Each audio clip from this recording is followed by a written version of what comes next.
سەرچاو کاک پیکاسۆ چۆنی کاکە برا ئەحواڵ چۆنە دەنگ و باست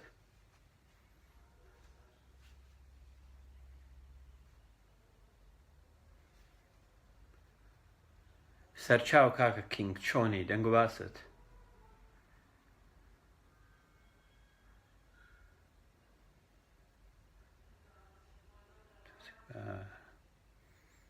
بەردەوام بین لەسەرەوە چیەمە بەردەوام ئەو تێکستم دەوێ باشە سەرچاو بەخێر بێی بەڕێزم هەردی بەڕێزم لاوە بەڕێزانی تر با بەخێر بێن تۆزە قسە واز دەکەین ڕەنگ بێ ئەمە دووە ڤیدیۆم بی بۆ ماوەی 2 هەفتەی تر سەرچاو کاک کەلاری ئازیت سەرچاو کاک دانی بەخێر بێی براکەم هیوادارم هەموو لایەکتان سەلامەت بن ئەمڕۆ قسە و باز دەکەین سەبارەت بە دوو بابەت بابەتی یەکەمیان سزای زینە لە ئیسلام و هەروەها ئەم بابەتە تا ڕادێک پەیوەندی بە قسەی پرۆپوچ هەیە ئینا نەحن ئەنزەلنا الذیکرە و ئینا لەه لەحافیظون ئێمە قورئانمان دابەزاندووە و ئێمە دەیپارێزین مەوزوعی تابلۆی پارێزراوی ئاسمان کە قورئان دەستکاری نەکراوە کوتومت وەک چۆن دابەزیوە وەک خۆی ماوەتەوە ئەم دوو بابەتە تا ڕادەیەکی زۆر پەیوەندیان بە یەکەوە هەیە و بەناو یەکدا چوون و ئێمە دەین ئەمڕۆ وەڵامیان دەینەوە و تەنها ئاماژە بە دەقەکانی قورئان بە تەفسیری مفەسیرەکان و هەروەها فەرموودەی ڕاستی یاوەرەکانی موحەممەد ئەوانەی لەگەڵ موحەممەددا ژیاون دەین ئاماژە بەوانە دەکەین ئاماژە بە هیچ شتێشتر ناکەین دارم هەموو لە سەرچاو کاک کەیڤان بەخێر بێی سەرچاو کاک سەرداری ئازیز بەخێر بێی با بەڕێزانی تر بێن اینجا دەست بە قسە و باسی ئەمڕۆمان دەکەین ئەڵبەتە ئێمە گوێ بەوە نادەین هەندێک کاڵفام و نەفام و گوێن فرۆژدێن گوێن دەدەن لەسەرچی لەبەرەوەی ئێمە ئاماژە بە دەقی قورئان دەکەین یا ئاماژە بە فەرموودە ڕاستەکان دەکەین کە خۆیان دەبەنگن نەزانن گەمژەن پێیان نەوترایە و زمانی عەرەبی نازانن و ناتوان بچن بۆ بنج و بنەوانی ئەم دەقانە و کاتێک قسە لەگەڵ مەلایەک یا تەلەکەبازێکی ئیماندار دەکەن کە لە زمانی عەرەبی دەزانێت تەنها دەڵێت درۆیە و لە ئیسلام درۆکردن شتێکی پیرۆزە بۆ نمونە ئیسلام لەسەر سێ بنەما بنیاتراوە یەکەم بنەما یەکەم تەقیە واتە درۆ لە پێناو ئەڵڵا و ئیسلام و موحەممەد دووەم نەهیکردن تۆ هەر فەرموودەیەکی ڕاستیان بۆ بهێنیتەوە نەهی دەکەن بە شێوەیەکی کولی یا بە شێوەیەکی جوزئی بە شێوەیەکی کولی دەڵێن نەخێر وانە بە شێوەیەکی جوزئی دەڵێن نەخێر ضعیفە لەگەڵ ئەوەش لە بنەڕەتدا ڕاستە یا بە شێوەیەکی جوزئی دەڵێن نەخێر لێکدانەوەی فەرموودەکە وانە تۆ بە هەڵە تێگەیشتووی سێیەمیان کاتێک ئەو دووە دادیان نادا ئیتر کارتی سێیەم بەکاردەینن بریتیە لە چی بریتیە لە پاساو دەهێننەوە بۆچی موحەممەد وای کردیە بۆچی ئەڵڵا وای گوتیە چوارەم کاتێک ئەمەشیان لە دەست دەڕوا دێن دەست دەکەن بە سوکایەتی و گوێندان لە ئیسلامدا لەو چوارە شتێشتر نییە دەنگ نییە چۆن دەنگ نییە بەڕێزان یعنی من دەمێکە قسە دەکەم دەنگ نییە بەخوا و معقولە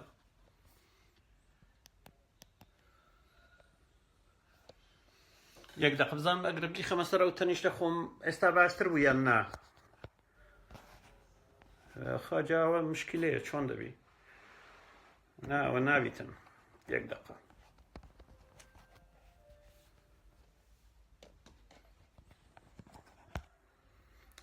ئێستا هەیە وانە ئێستا هەیە دەنگکەیە یان نا دەنگ باشە کاکە دەنگ باشە دەنگ باشە سوپاس قسەکانی پێشووتریتان بیست قسەکان هەروەک گوتم موسڵمانان بە حوکمی ئەوەی زۆربەی زۆریان زمانی عەرەبی نازانن و تەنانەت ئەوانەی زمانی عەرەبی دەزانن نازان ئەوانەی ئێمە ئاماژەیان پێ دەکەین دەقەکانی قورئانە و تەنانەت بۆ مفەسیرەکان دەگەڕێینەوە و دەست دەبین بۆ فەرموودە ڕاستەکان و هەروەها توراسی ئیسلامی بەڵام ئەڵبەتە ئیسلام لە 1400 ساڵی ڕابردوو چوار کاری کردووە چونکە ناتوانن ڕوبەڕووی مەسەلە ڕاستیەکان یا حەقیقەت ببنەوە یەکەمیان تەقیە واتە درۆکردن دەقی قورئان هەیە ڕێگای داوە بە موسڵمانان کە درۆ بکەن لە پێناو ئەڵڵا ئیسلام موحەممەد دووەم نەهیکردن تۆ کاتێک فەرموودەیەکیان بۆ دەهێنیتەوە یا شرۆڤەیەکیان بۆ دەینیتەوە دەڵێن یا بە شێوەیەکی کولی یا بە شێوەیەکی جوزئی ڕەتی دەکەنەوە، دەڵێن نەخێر وانیە ئەوەی تۆ تێگەیشتی تۆ بە هەڵە تێگەیشتی، یاخود دەڵێن ئەمە ضەعیفە کە لە بنەڕەتدا نەضەعیفە و نەهیچ لە بنەڕەتدا ڕاستە و تەواوە. کاتێک ئەم کارتەشیان پێنامینێ دێن پەنا دەبن بۆ کارتی سێیەم کە بریتیە لە پاساو هێنانەوە. پێغەمبەری ئەڵڵا بەنی قوڕەیدەی سەر بڕی چونکە خیانەتیان کرد. پێغەمبەری ئەڵڵا ئەم کارەی کرد چکە ئاوا بوو. پێغەمبەری ئەڵڵا ئاوای کرد چکە ئاوا بوو، خەریکی پاساو. کاتێک ئەمەش دادیان نادا دێن پەنا بۆ کارتی چوارەم دەبن کە بریتیە لە سوکایەتی ئیهانە گوێندان. و کاتێک ئەمەش سوودی نییە دێن دەست دەکەن بە هەڕەشە و هەڕەشەت لێ دەکەن دەتکوژین، بتگرین گوێت دەبڕین، بتگرین نازەم چیت لێ دەکەین. ئیتر ئەم 4-5 بنەمایە بنەمای سەرەکی ئیسلامە. ئیسلام 1400 ساڵە لەسەر ئەو 4-5 بنەمایە ئیدامەی بە ژیانی خۆی داوە تاوەکو ئەمڕۆ. واروها هەندێکیان هاتوون بە حکمی ئەوەی دەزانن دەقەکانیان هەمووی خوڕافەیە، وەکو قەرەبووکردنەوە، وەکو میکانیزمێک ببڕن تۆزێک بە ڕێکی بخەڵ ئەمەیان وەکو قەرەبوونەکردنەوەیەک. بۆ نمونە کەسێک کاتێک کەم و کوڕیەکی هەیە، باشترین نمونە بێنن، کەسێک کاتێک کەم و کوڕی سێکسی هەیە هەمیشە دێباسی سێکس دەکا و دەڵێ من لە دوو کاژمێردا ئەوەندە جارە توانیم بپەڕم، کە لە بنەڕەت داوانی ئەوە پێی دەوترێت میکانیزمی قەرەبووکردنەوە. میکانیزمی قەرەبوو سەرچاو بەخێر بن، میکانیزمی قەرەبووکردنەوە. و ئیسلام کاتێک لە کۆرپەلەزانی بۆ نمونە دێنەوە کۆرپەلەزانی هەمووی خوڕافاتە و بە ڕۆژی ڕووناک هاوار دەکا، هەمووی خوڕافە و قسەی قۆڕ و بێمانایە، هاتوون میکانیزمی قەرەبوونکردنەوە بەکاردەین، دەڵێن ئەمە موعجزەیەکی زانستیە. ئیسلام لەسەر ئەو بنەمایانە دروست بوو، هیچ بنەمایەکی تری نییە و لە 1400 ساڵی ڕابردوودا تەنها خەریکی ئەم کارانە بوون. شتێکتر لە ئیسلامدا بوونی نییە، یەک شتی تر لە ئیسلامدا بوونی نییە. بەڕێزان ڕێزێک تێکستێکی بۆ ناردووم، وابزانم پۆستێکە وەلحاصڵ تۆزێک هەم بۆ دەخوێنمەوە. دەڵێت لەدەی ئەمڕۆ چەند گەنجێک خوا پاداشتیان بداتەوە لەدەی کەنەکەوە دۆزی و یانەتەوە نزیک شاری سلێمانی لای بیرێکدا لە ناو بلۆچێکدا. سوپاس بۆ خوا توانیمان بەتاڵی بکەینەوە پاش ئەوەی کە ئاگادار کراینەوە. من کاتێک ئەو هەواڵەم خوێندەوە سەرچاو وامزانی TNT جەنابیان TNT بەتاڵ کردوتەوە. وامزانی لە گوندێک بە ناوی گوندی کوێیە؟ گوندی کەنەکە ئیتر TNT دۆزیوەتەوە و TNT بەتاڵ کردوتەوە. بەڵام کاتێک هەواڵەکە زیاتر دەخوێنێتەوە دەڵێ ئەمەی کە دەیبینن جادوو سەحری ڕەش و بەستن و ناشیرکردنی خەڵکە. ئەمڕۆ چەند گەنجێ خوددا پاداشتیان بداتەوە لەدەی کەنەکەوە دۆزی و یانەتەوە نزیک شاری سلێمانی لای بیرێکدا لە ناو بلۆچێکدا. سوپاس بۆ خوا توانیمان بەتاڵی بکەینەوە پاش ئەوەی کە ئاگاداریان کردینەوە. من وەمزانیە TNT بەتاڵ کردوتەوە. بڕوا بکەن لە سەردا کاتێک چکە من زۆر جارێک کاتێک کۆمنت دەخوێنەوە لە ناوەڕاستەوە زۆر جار مەجاالم نییە نووسرا بوو سوپاس بۆ خوا توانیمان بەتاڵی بکەینەوە. گوتم چی بووە؟ یعنی TNT یعنی کاگەر ڕێگا دەچی کوردستان تۆزێک وەزعەکەی ناتەوەوە. گوتم بە دڵنیایی جەنابیان TNTیان دۆزیوەتەوە و سوپاس بۆ خوا بەتاڵی کردوتەوە. گوتم با بزانم اینجا خەبەرەکە چێ لە سەرەتاوە. باشە چوم لە سەرەتاوە خوێنمەوە جەنابیان ئەمەی کە دەیبینن جادوو سەحری ڕەش و بەستن و ناشیرکردنی خەڵکە. ئەمڕۆ چەند گەنجێک خوا پاداشتیان بداتەوە لەدەی کەنەکەوە دۆزی و یانەتەوە نزیک شاری سلێمانی لای بیرێکدا لە ناو بلۆچێکدا. لە TNT دەچی مۆزوعەکە. سوپاس بۆ خوا توانیمان بەتاڵی بکەینەوە پاش ئەوەی کە ئاگاداریان کردینەوە. جەزاکم الله خەیرن. جەزاکم الله خەیرن. سەرچاو بەخێر بێن. باشە TNT وەمزانی TNT بڕوا بکەنەوە یعنی بە پەلەپەل خەریک بوو بچمە سەر ئەخبارەکان بزانم چی هەیە چی نییە. وەمزانی مۆزوعەکە TNT و مۆزوعەکە زۆر گەورەیە. جەنابیان سەحر و جادویان بەتاڵ کردوتەوە. جا لە ڕێگای پەیوەندی تەلەفۆنیە لە ڕێگای سکایپە لە ڕێگای نازانم چییە هەتا وەکو دوایی.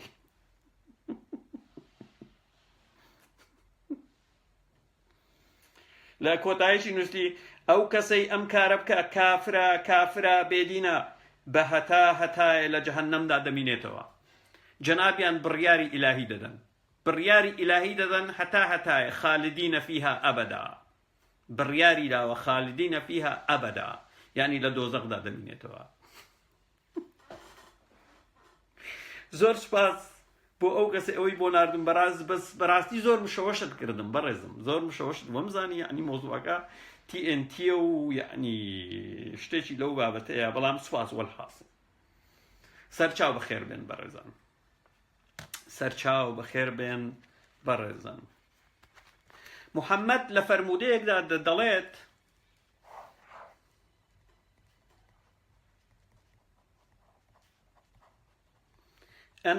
أنا الضحوك القتال. معنى چیە ضحوك؟ ضحك لە زمانی عەرەبی واتە قاقای پێکەنین. ضحوك ئەو کەسەی کەوا قاقای پێکەنین دەکا. القتال واتە بکوش یا کوشندە. سەرچاو بەخێر بێ. محەممەد دەڵێ من ئەو کەسەم کەسێکی کوشندەی قاقاویم. واتە محەممەد لە کاتی کوشت و کوشتاردا هەروەک زۆر جار لە ڕابردوو ئاماژەم پێی کردیە دەستی داوەتە قاقای پێکەنین. ئەگەر هاتوو سەیری مرۆڤە سایکۆپاثەکان بکەن کە ئەوانەی جەرائیم دەکەن، ژن دەفڕێنن، دەیکوژن، خوێن دەبینن، دەبینن زۆر جار ئاسوودە دەبن، پێدەکەنن، خۆشی دەبینن. بۆ نمونە سەدام حوسێن یەکێک بۆ لەوانە، زۆر کەسانی تریش. محەممەد لە ڕێگای ئەم فەرمودەیە ئیعترافێکی ڕوون دەکا کەوا مرۆڤێکی سایکۆپاث بووە. باشە، مرۆڤێکی سایکۆپاث بووە و خەڵکی کاتێ خەڵکی کوشتووە داویەتی لە قاقای پێکەنین و پێکەنیوە. چ مرۆڤێکی خاوەن ویژدان، چ مرۆڤێکی خاوەن کەرامەت، چ مرۆڤێکی خاوەن ئەخلاق کاتە خوێن دەبینێ دەست دەکا بە پێکەنین. ئێمە وەک دکتۆر کەوا نزیک بە 24 ساڵە کاری پزیشکی دەکەین، کاتە خوێن دەبینین نیگەران دەبین لە شوێنی خۆمان. واتە نەخۆشەکە تووشی نەزف بووە، دەبێت دەست بەجێ فریای بکەوی چکە نەخۆشەکە خوێنی لەبەر دەڕوا. بەڵام محەممەد پێمان دەڵێ لە کاتی کوشتن و بڕیندا داویەتی لە قاقای پێکەنین. ئەمە ناکرێ پێی بوترێ پێغەمبەر، ئەمە ناکرێ پێی بوترێ مرۆڤێکی ئاسایی. محەممەد حاڵەتێکی نەفسی و دەرونی هەبووە، مرۆڤێکی سایکۆپاث بووە. هەر لەبەرەوەش دەبینی موسڵمانان ئەمڕۆ، جیهادیەکان ئەمڕۆ، مەلاکان ئەمڕۆ کاتێک لە مزگەوت باسی سەربڕین و کوشتن دەکەن، هەر هەمویان هەناسەیەکی ئارامی هەڵدەچێشن، دڵێن دڵیان ئاو دەخواتەوە، لە کۆتایی دڵیان ئاو دەخواتەوە، دڵیان ئاو دەخواتەوە. باشە، هەر ئەمە یعنی کارەساتە. تۆ بڕوات بە مرۆڤێکە بیکەوا پێغەمبەری خوددا بوو بێ، بڵێتن ئەنە الضەحوک القەتال. بەڕاستی کارەساتە، یعنی بەڕاستی کارەساتە. سەرچاو بەخێر بن. بابێن بۆ سەر بابەتی ئەمڕۆمان. هەروەک گوتم قورئانەکەی محەممەد دەڵێت ئینا نەحن ئەنزەلنا الذیکر وئینا لەه لەحافظون. لە ڕاستیدا ئێمە قورئانمان دابەزاندووە و هەر ئێمەین پارێزگاری لێ دەکەین. مسلمانان دەڵێن لە ڕوانگەی ئەم دەقی خودایە و خوددا قسەکانی هەرز ناهێنێ و سەنجی مەحەکە. لەبەر ئەوە قورئان دەستکاری نەکراوە لە 1400 ساڵی ڕابردوو. بەو شکل و شێوەیەی بۆ حەمەی کوڕی ئامینە دابەزیوە. هەر هەمان قورئانە ئەمڕۆکە لە بەردەستمانە. ئێمە ئەمڕۆکە لە ڕێگای هەندێ دەق یاخود هەندێ بابەت کە پەیوەندی بە مۆزوعی ڕەجمەوە هەیە یاخود سزای زینا لە ئیسلامدا دەیسەلمێنین کە یەک بەردباران لە ئیسلامدا بوونی هەبووە و محەممەد پێغەمبەری ئیسلام بەدەستی خۆی خەڵکی بەردباران کردووە، و هەروەها لە هەمان کاتدا دەیسەلمێنین کە قورئان دەستکاری کراوە. بۆ سەلماندنی ئەوەی کە قورئان دەستکاری کراوە زۆر ئاساییە. لە ئێستادا دەتوانی قورئانی حەفظ، وەرش، قاڵۆن بهێنی و بەراوردیان بکەی دەق بە دەق، دەبینی جیاوازی بەرچاو هەیە لە نێوانیان. لەوێ هووە هەیە، لەوێ نییە، لەوێ قوتیلە، لەوێ نووسرایە قەتەلە، لەوێ نازام چی نووسرایە، جیاوازی بەرچاو هەیە. بێجگە لەمەش زۆر فەرمودەی ڕاستن کە ئاماژە بەوەی دەکەن. بۆ نمونە قورئانەکەی ابن مسعود سورة الفاتحة تلا نبوة وهو وهروها سورة قل هو سورة أعوذ برب الفلق وأعوذ برب الناس أمانة لقرآنك ابن مسعود دانبوة وهروها إيتريش هي دو سورة تربو قرآن زياد دكا دلي دو سورة تر لقرآن داهب ولا قرآن دانية وهشيانا دليتن سورة الأحزاب كإستاك حفتاوسي آية لكاتي خوي بقد جماري سورة بقرة بوا كسورة بقرة أجر هات وخلا نبم نزيق با دوسطو هشتاو كم دتفاد زين شوينك نسيم شوينك دان نسيم والحاصل نزيق بدوسطو هشتاو هندك آية واتنزيق دوسطو دوانزا آياتي سورة أحزاب فني التوبوا ونمايا وفوتاوا لو كاتدا فوتاوا كاتك عثماني كري عفان قرآن دنوسيتوا جمع دكا وقرآن كاني بيشوتر دسوتيني وهروها بلغي زياترشمان هي سبارد بما كأمرو كآماجي بيدكين كاتك دين سربابكي رجم كردن لإسلام دا برسيار من لسرتابة برسيارك بو اوي بريزو آزيز دس بيدكم سرچاو بلي 286 كدرشترين سورة القرآن من برسيارك لأوي بريز دكم اگر گریمان دا صلاة اسلامی خلافه اسلامی بسروکایتی ملاکریکار بو با امیر ایمانداران لکردستانی باشور یا علی باپیر بو با امیر ایمانداران لکردستانی باشور و میرنشینی چی اسلامیان درست کرد لناو شاری هولیر کچیچان هینا وتیان ام کچ زینای کردوا چه لئیوا دستی دبا یا دتوانه یا وجدانی ڕێگای پێدەدا کە لەبەر چاوی خەڵک 100 جار جەلدی بکا وەیاخود ئەگەر ژنێکیان هینە وتیان ئەم ژنە بێوەژنە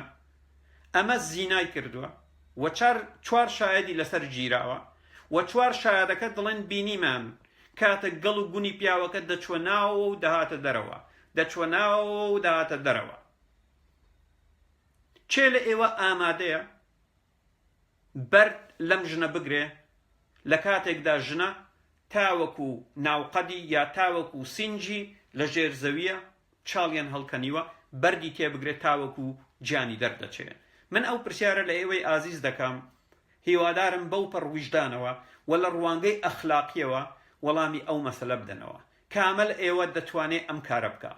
بۆ ئەوەی بزانین لە کوردستانی خۆمان چەند مرۆڤی سایکۆپاث بوونیان هەیە سەتا چەندی کۆمەلگای کوردی گەنجانی کورد لە ئەخلاق دابراون و تووشی حاڵەتێکی نەفسی بوون کە نەخۆشن و حەزیان لە کوشت و کوشتارە حەزیان لە ئازارە و ئەشکەنجدانی خەڵکە و حەز دەکەن بە مردنی خەڵک من ئەو پرسیارە لە ئێوە دەکەم هەر کەسێک دەڵێتن بەڵێ من قبوڵمە با بڵێ بەڵێ من قبوڵمە ئەمە یەکێکە لە شەریعەتەکانی محەممەد شەریعەتی محەممەدی کە پێی دەوترێت شەریعەتی محەممەدی کامە لە ئێوە ئەمەتان قبوڵە کامە لە ئێوە ئەوەتان قبوڵە کە لە زۆربەی زۆری حاڵەتەکان و تەنانەت ئەو ڕەجمانەی محەممەد کردوویەتی زیاتر هی ژنان بووە لەگەڵ یەک دوو حاڵەت نەبی هی پیاوە کەوا تێیدا ئاماژەی پێکراوە کامە لە ئێوە دەستی دەبا ئەم کارە بکە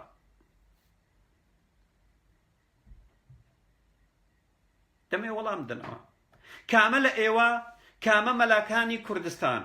ئەم قسەیشم بۆ مەلاکانی کوردستانە ئەی مەلاکانی کوردستان کامە لە ئێوە دەستان دەبا ئەگەر هاتوو کوڕەکانتان زینای کرد کوڕەکەت ژنی هەبوو یا پێشووتر ژنی هێنابوو زینای کرد ئامادەی لەناو بازاڕی سلێمانی ڕای بگریت و خۆت یەکەم بەردی تێبگری کامە لە مەلاکانی کوردستان ئامادەن ئەم کارە بکەن من جارشتر ئەو پرسیارە ئاڕاستەی هەموو موسڵمانێک دەکەم ئاڕاستەی ئەوە دەکەم ئایا تۆ ئامادەی یەکەم بەرد لە باوکت بگری ئەگەر هاتوو باوکت زینای کردبێ یەکەم بەرد لە براکەت بگری ئەگەر هاتوو براکەت زینای کردبێ ئەڵبەتە من دەزانم زۆربەی زۆرتان ئامادەنە لە خوشک و لە دایکتان و لە کچتان بگرن بەشێکی بەرچاو تاچی کۆمەلگا چکە شەرەف لە نێوگەڵی ژندا دەبینێتەوە ئامادەیە ئەم کارە بکە چکە لە کۆمەلگای کوردی ژن یعنی ئەوەی کەوا ژن دەکوژێ یەکجار زۆرە. بەڵام پرسیاری من بەرامبەر باوکتانە. گریمان باوکتان هەڵەیەکی کرد لەگەڵ پورە مەنیژی دراوسێتان، سۆتفە گیرا و زینای کرد. باوکتیان هینال ناو بازار ڕایان گرت، گوتیان تۆ ئامادەی یەکەم بەرد بگریتە باوکت بۆ ئەوەی باوکت گیانی دەربچێ، چکە ئەوە حەدی زینایە لە ئیسلام. باوکت زینای کردیەوە بە حکمی ئەوەی پێشووتر ژنی هەبوو یا ژنی هەیە دەبی بەردباران بکرێت تاوەکو ڕۆحی دەرەچێ. کامل ئێوە ئامادەن، کامل ئێوە ئامادەن بەرامبەر بە کوڕەکانتان، بەرامبەر بە براکانتان، بەرامبەر بە دراوسێکانتان ئەم کارە بکەن. من دەمەوێت کەسێک وەڵامم بداتەوە لە موسڵمانان بڵێن بەڵێ ئێمە ئامادەین. ئەو کاتە بە دڵنیاییەوە ئەم مرۆڤە مرۆڤێکی ئاسایی نییە، پێویست بەوە دەکات بە زووترین کات دکتۆرێکی دەرونی ببینێ و چەند جارێک مێشتی لە کارەبا بدەن بۆی ئەو پۆخڵەواتی لە مێشتێتی تۆزێک هێمن بێتەوە و لە مێشتی بچێتە دەرەوە.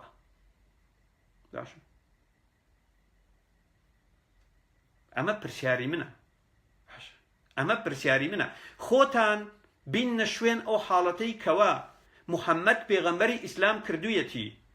ئەوەی سەیر و سەمەرەیە لە ئیسلامدا. خودی ئیسلام بە دەقی خودایی ڕێگای داوە بە زینا لە ژێرناوی متعە، لە ژێرناوی سوڕەتی ئەننور ولا تكرهوا فتياتكم على البغاء إن أردنا تحصنا. زۆری لە کەنیزەکانتان مەکەن کە کاری لەشفرۆشی بکەن ئەگەر هات و ویستیان پاک بن، بەڵام ئەگەر نەیاویست پاک بن نۆ پرۆبلێمۆ، بەسیتە، کێشە نییە. واتە دوو دەقتان هەیە لە قورئان و دەقی سێمیشان والمحصنات من النساء إلا ما ملكت أيمانكم. هەموو ژنێکی خاوەن هاوسەر و یاخود کە پارێزگاری لە نێوگەڵی کردووە لێتان حرامە تەنها ئەو ژنانە نەبی کە لە بەرەکانی جەنگ لە کاتی جیهاددا کاتێک شوێنێک دەگرن ژنەکان نێوگەڵیان بۆتان حەڵاڵە بە بێزەواج، دەتوانن دەست بەجێ دەست درێژی سێکسیان بکەنە سەر. ئەمە سێ حاڵەتە لە ئیسلامدا بوونی هەیە کە بریتیە لە زینا، بریتیە لە دەست درێژی.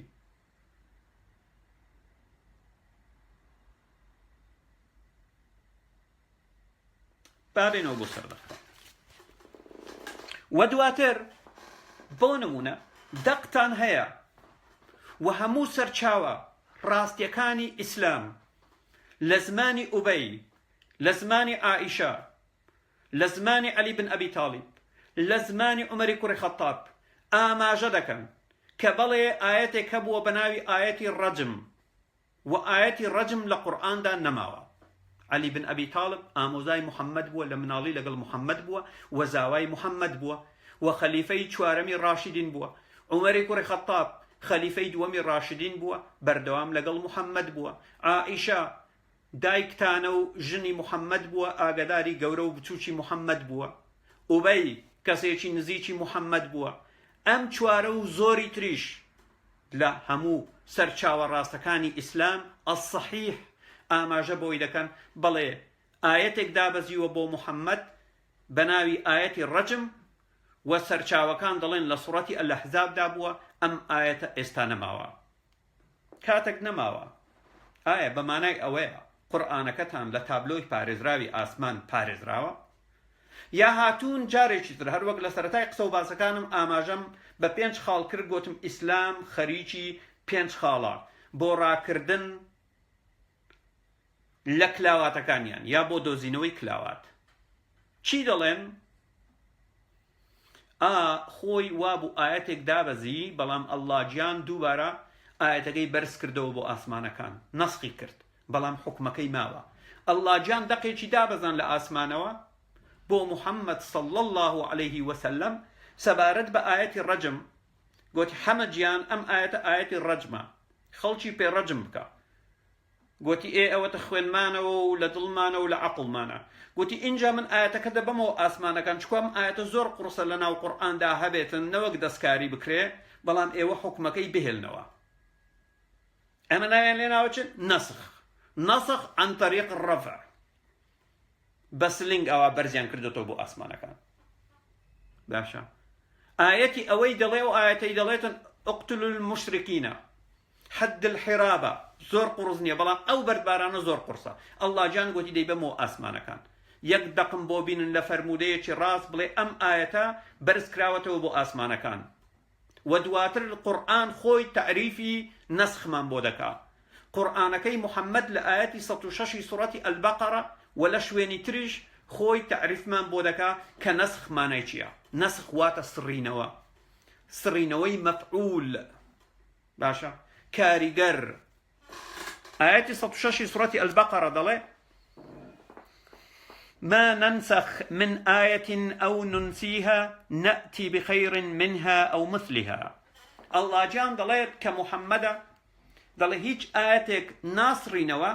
ويان لبيري ناكن اگر هاتو بآياتي هاوتشن يا آياتي باشتر نهينين واتو اگر هاتو الله جان آياتي رجم النسخ كرديا دبي آياتك هبو بيت لشويني أم آياتا ئاماژە بە بەردباران بکە ئاماژە بەردباران بکە وەکو خۆی یە ئاەتێکی باشتر و ئەگەر هاتو نەسخ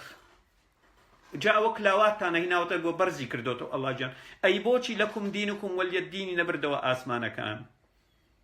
بۆچی 112 ئاەت هەیە کە لە ڕێگای ئاەتی 5 سوڕەتی ئەتەوبە نەسخ کراوە مایەزال لە قورئانەکەتان دەبینرێ بۆچی ئەڵڵا جان نەیبردەوە ئاسمانەکان نەیگوت ئەمە کاریان نەما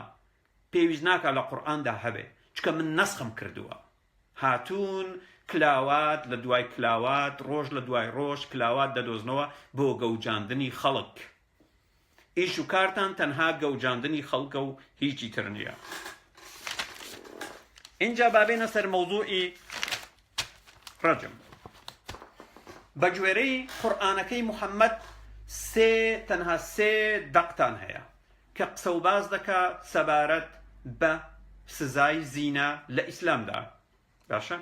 سزای زینا و یەک دەقتانیە لە قورئان کە ئاماژە بە دەستدرێژی سێکسی بکە دەستدرێژی سێکسی لە ئیسلامدا تاوان نییە بەڕێزان دەستدرێژی سێکسی لە ئیسلامدا تاوان نییە بە هیچ جۆرێک تاوان نییە کوڕێک دەتوانی بچی دەستدرێژی سێکسی بکاتە سەر کچێک بە مەرجێک چوار شایەت بوونیان نەبێ کە بینن گەڵوگونی کوڕا دەچێتە ناو گەڵوگونی کچە کچە بچێ لە دادگا شکایەت بکە بڵێ عەبدت جنس لەتیف دەستدرێژی سێکسی کردە سەرم عەبدت جنس لەتیف بانگ دەکەن دەڵێن دەستدرێژی سێکسیت کردە سەری دەڵێن نەخێر دەڵێنە کچەی شایەتت هەیە دەڵێن نەوەڵڵا دەڵێنە کچەی تۆ ئێستاکە 2 سزا دەتگرێتەوە یەک تۆ بە گوێرەی شەریعەتی ئیسلام چوار شایەتت نییە بیسەلمێنی ئەو کابرایی تاوانباری دەکەی ئەعتراف ناکە خۆت ئەعترافت لەسەر خۆت کرد زینات کردووە وە قسە و قسەڵۆکت بۆ کابرایەکی محتەرەم و ڕێک و پێک خوڵقاندووە لەگەڵەوە محتەرەمیش نییە لەبەر ئەوە تۆ دەبی 80 جردت لێ بدەین بۆ قسە و قسەڵۆک اینجا پێمان بڵێ تۆ مێردت هەیە ئەرە وەڵام مێردم هەیە دەباشە با بەردبارانیشت بکەین مێردم نییە دەباشە 100 جەلدی تریش لێ بدەین بەڵێ ئەمە گود مۆرنینگ ئەمە دەستدرێژی سێکسی بەڵێ سمێڵ قوتان ئەمە دنیای ئێوەیە دنیای ئێوەیە چکە چوار شایەت پێویستە لە دادگای ئیسلامی چوار شایەت پێویستە یا کەسەکە دەبێ ئەتراف بکە یا چوار شایەت یا کچەکە دووجیان بێ ئاگادار بن ئەگە کاری خوێڕیاتی واتان کرد کۆندۆم بەکاربینن چیفک بەکاربین چیفک چکە خوێڕیاتی و سەرسەری و بێ ئەخلاقیتان گەیشتۆتە ئاستێک ئەم کارانە بەردەوام ئەنجام دەدەن لە ئەوروپا چیفک بەکاربێنن باشە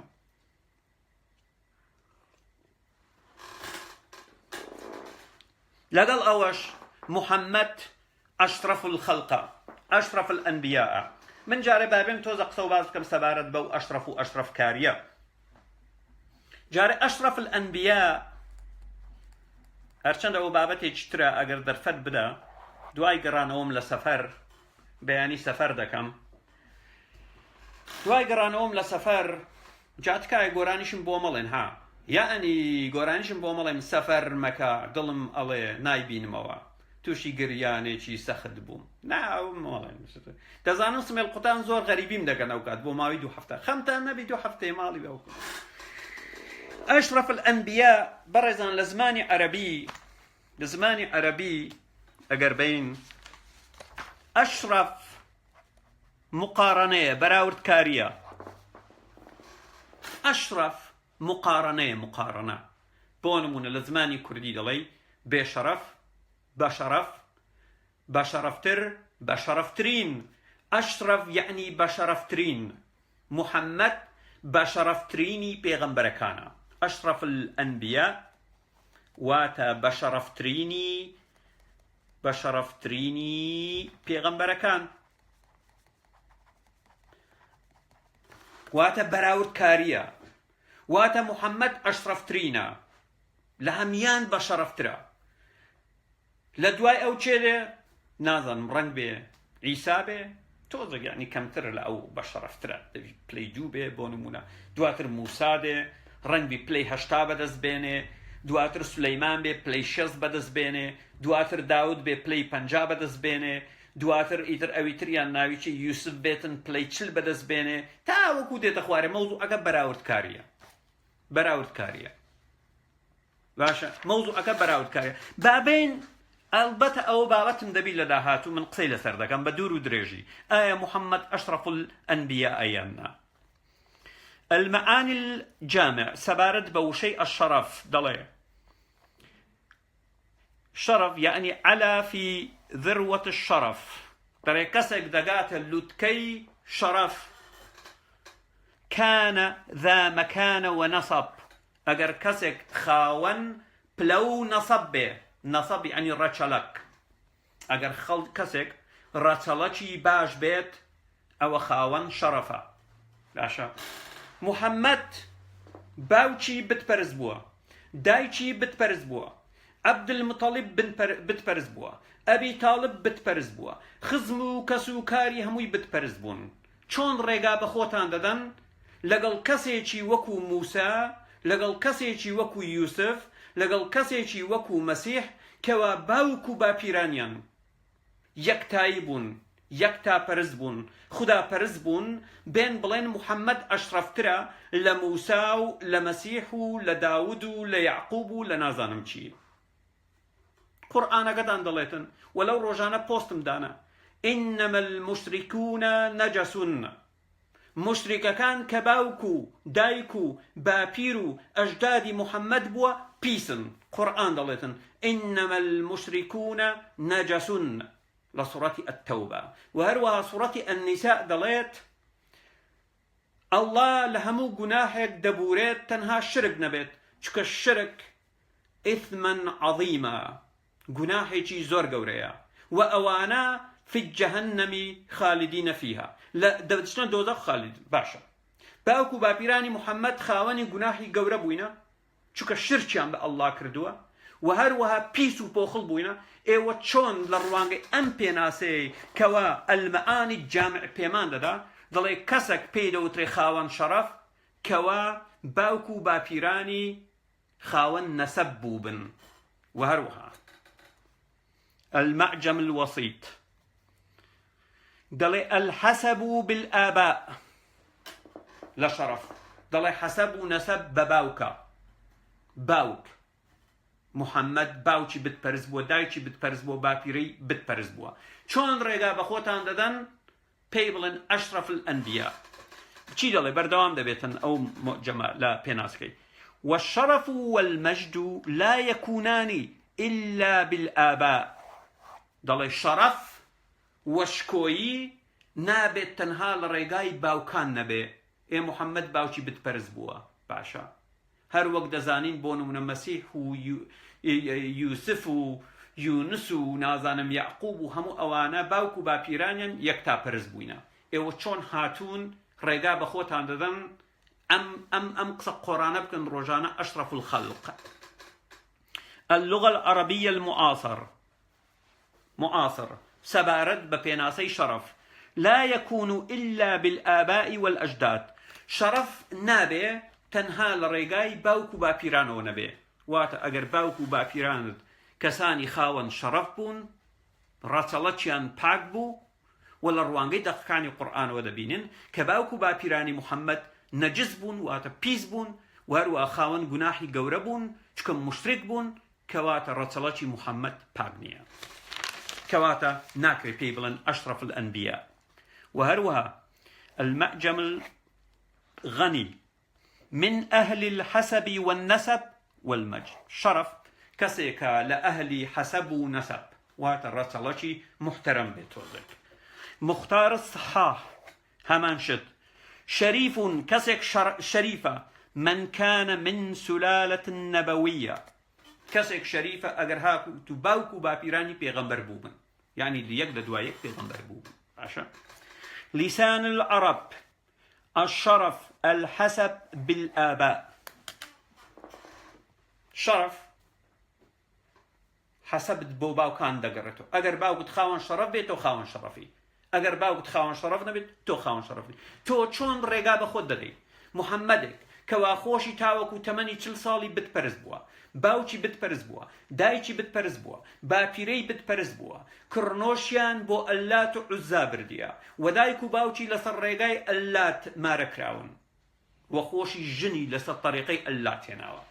ڕێگا دەدەن پێی بڵێن ئەشرەف الئەنبیا. لەگەڵ ئەوەش پێمان دەڵێن ئێمە جیاوازی لە نێوان پێغەمبەرەکان ناکەین. ئەمە گاڵتەجاری ئێوەیە، گاڵتەجاری ئیسلامەکەتانە، ئەمە گاڵتەجاری ئیسلامەکەتانە. باش بابێنەوە سەر بابەتی دەبای ئەوە پێشتر باسی بکەم بگەڕێنەوە سەر بابەتی سزای زینە لە ئیسلامدا والحاصل لە ئاەتی 15 سوڕەتی ئەنیسا هەروە گوتم تەنها 3 ئاەتتان هەیە. ئاەتی 15 سوڕەتی ئەنیسا دەڵێ واللاتی يأتين الفاحشة من نسائكم فاستشهدوا عليهن 4 منكم فإن شهدوا فامسكوهن في البيوت حتى يتوفاهن الموت أو يجعل الله لهن سبيلا. عشا چی دەڵێ ئەم دەقا؟ دەڵێت زەمە دەقی 15 دەڵێت ئەو ژنانەتان کە کاری فاحیشە دەکەن، ئەو ژنانەتان کە کاری فاحیشە دەکەن 4 شایەدیان بۆ بێنن. ئەگەر شایەدەکان شایەتیاندا ئەوە لە ماڵەکانیان بەندیان بکەن تاوەکو دەمرن. ئەمە سەبارەت بە ژنانە بەڕێزان. ئەو یان يجعل الله لهن سبيلا. الله ڕێگایەکیان بۆ دەدۆزێتەوە. کاتێک ئەڵڵا جان ئەم دەقەی بەجوبەجیاندا گوتی جوبرایل کوورە جوبە، گوتی بەڵێ ئەڵڵا جان، گوتی وەرە ئەم دەقە بۆ محەممەد ببە. گوتی ئەڵڵا جان ئەم دەقەت تۆزەک کێشەی تێدایە. گوتی چێ کێشەکە؟ جبەجیان. گوتی تۆ دەڵێ ئەو يجعل الله لهن سبيلا، تاوەکو ئەڵڵا ڕێگایەکیان بۆ دەدۆزێتەوە. گوتی جا کێشە چێ کوڕم لەگەڵ ئەمە. گوتی خەر چۆن دەبێ؟ ئەنی ئەڵڵا هێشتا ڕێگە چارەی نەدۆزیتەوە تاوەکو ئەڵڵا بیر دەکاتەوە و ڕێگە چارەیەک دەدۆزێتەوە. یعنی چۆن دەبێتن ئەڵڵا لەگەڵ ئەوەش هەموو شت دەزانێ بەڵام بیر دەکاتەوە ئەو يجعل الله لهن سبيلا. بیانگرن لە ماڵەکانیان تاوەکو دەمرن یا تاوەکو ئەڵڵا جان بیرێک دەکاتەوە ڕێگایەکیان بۆ دەدۆزێتەوە. ئەڵڵا جان ئەمە لە مەقامی تۆ ناوەشێتەوە چکە خۆت دانا و زانای. ئەمە مانای چیە؟ ئەو هەتیوی پیست من هەر ئەوەندەم پێ دەکرێت پیر بووم، پیر تەمەنم 6,000 پرۆبی بە بۆی دەیت. ئەوە بردمان، ئەمە بردمان. ئەمە تەنانەت گاڵتە جاڕیە. ئەم دەقا ئەخودی ئەم دەقا گاڵتە جاڕیە بە پیرۆزی خودایی. پێمان دەڵێ ئەڵڵا جان مەشغوڵ بووە. بەچی مەشغوڵ بووە؟ ئەڵڵا جان ئەخر چۆن دەبی؟ یعنی ئەم دەقا نابێ ئەو يجعل الله لهن سبيلا، تاوەکو ئەڵڵا جان بیرێک دەکاتەوە ڕێگایەکیان بۆ دەدۆزێت. تۆ جارێ لە ماڵەکانیان سجنیان بکەم. مەجالم نییە کاکە جان، مەجالم. ئەی ئەڵڵا جان وەڵاهی من حۆریەکان دروست دەکەم. خۆت دەزانی 70,000 پیاو دێنە بە هەشت و من دەبی تۆزێک هەردانەیەشان 72. من یەک دوودانم دروست کرد ڕاستێکەی، بەڵام مەمچان یعنی کەواعی بە ئەتراوانە بوو نیازم وایە تۆزێک گەورەتری بکەم. مناڵە لوسکەکانی شێشتا ماوە دروستیان کەم جوبڕایی. یعنی کاتی دەوێت بابی بام دەبڕوازمان لە بینجارە من سەرقاڵ ئەوەیان بۆ بزان تاوەکو فکرێکی دەکەینەوە. یاڵدە جاری موسڵمانان. ابن الكثير بزانین سەبارەت بەم دەقە چی دەڵێ. ابن الكثير سەبارەت بەم دەقە بزان چی دەڵێ. ئەو یان ئەڵڵا جان جارێ خۆی یەک جارێ سجنیان کەن لە ماڵەوە وای بابم پێیان بڵێ جارێ سجنیان بکەن من بیرێکی لێ دەکەمەوە. ئەرێ کاکە جان کەی بچین بۆ یعنی کەی دەست بە مەشروعەکە بکەین وڵی جارێ خۆت دەست بەکار بە قسە لەگەڵ ئەندازیارەکەی بکە ئەنی چۆن من بەخوا بیرێکی لێ دەکەمەوە پێویستم بە مۆڵەتەی ئەنی هەفتەیەک مەجاڵم من بیرێکی لێ دەکەم و دێمە وڵات هەفتەیەک بیرێکی لێ دەگەمەوە اینجا من دەگەڕمەوە بۆ وڵات ابن الكثير من وەڵامی یەک گوێن نادەمەوە ئەمڕۆ گوێن بدەن بە کەیفی خۆتان بە کەیفی خۆتان گوێن بدەن چی گوێنێک بدەن بیدەن باشە ابن الكثير كان الحكم في ابتداء الإسلام أن المرأة إذا زنت فثبت زناها بالبينة العادلة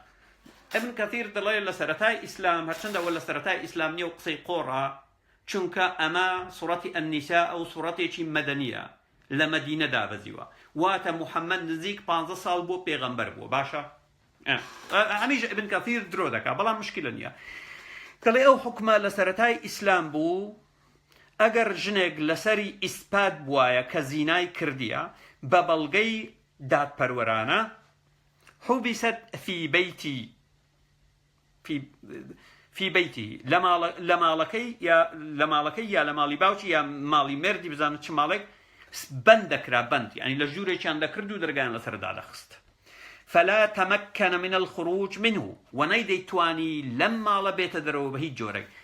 إلا أن تموت تاوكو دمرت ولهذا قال واللاتي يأتينا الفاحشة لبرو الله جان واضله وما بستي لفاحشة دلي يعني الزنا واتزنا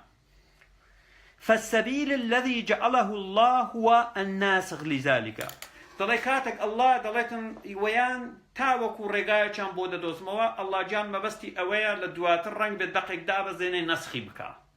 يعني من مجال مني جوبا جيان جاري من دبي بيري شي لبكم او بزانم چی بو خلچی دورگه عربي باشا جاري من نازان براستي جار بجار عمر كوري خطاب وحيم بيدا دا وحيم بودنيري من لي وردگرم بلام جاري باتوزك بابير كينو من رازكي استاغا بير بوم كاغا جان بير بوم